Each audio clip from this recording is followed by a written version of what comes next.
സംഘർഷത്തിന് പിന്നാലെ അടച്ചുപൂട്ടിയ Kozhikode താമരശ്ശേരിയിലെ fresh cut അറവ് മാലിന്യ സംസ്കരണ കേന്ദ്രം ഇന്ന് തുറക്കില്ല. പോലീസ് സുരക്ഷ ഉറപ്പാക്കിയിട്ട് തുറന്നാൽ മതിയെന്നാണ് കമ്പനി ഡയറക്ടർ ബോർഡിന്റെ തീരുമാനം. പ്ലാന്റ് അടച്ചുപൂട്ടുവരെ സമരം തുടരുമെന്ന നിലപാടിലാണ് സമരസമിതി.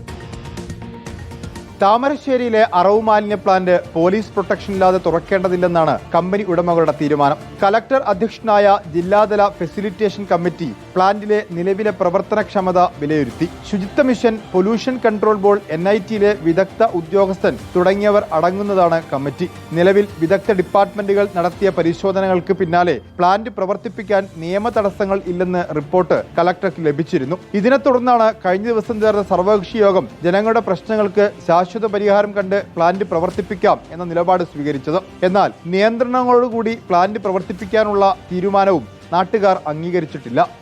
ആശങ്കയുണ്ട്, ഒട്ടും പറ്റൂല. ഇത്രയൊക്കെ അനുഭവിച്ചപ്പോൾ ഇനിയിപ്പോൾ അത് പറ്റൂല, തീരെ തുറക്കണ്ട. അവരിനി എത്ര മണം കുറയും എന്ന് പറഞ്ഞാലും മണം ഉണ്ടാവും എന്നുള്ള കാര്യം ഉറപ്പ് തന്നെയാണ്. കാരണം ഇത്ര കാലം അങ്ങനെ ഉണ്ടായിട്ടുള്ളൂ. ഇന്ന് വൈകിട്ട് സമരം പുനരാരംഭിക്കാൻ തീരുമാനിച്ചിരുന്നെങ്കിലും ഫാക്ടറി തുറക്കാത്ത സാഹചര്യത്തിൽ സമരം മാറ്റിവെച്ചു. ഫാക്ടറി തുറക്കുന്ന മുറയ്ക്ക് സമരം ശക്തമാക്കാനാണ് സമരസമിതിയുടെ തീരുമാനം.